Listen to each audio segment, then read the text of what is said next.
Olha o grilo cantando a seresta.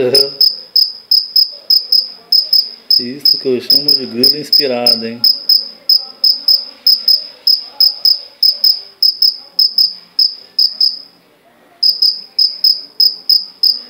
Pensa num grilo barulhento.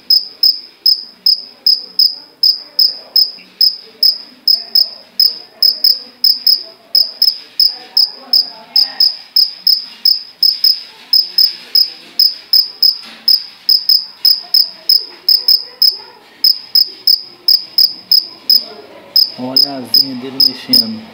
É aí que sai o barulho. É daí que sai o som. Debaixo da asinha dele, um grilo.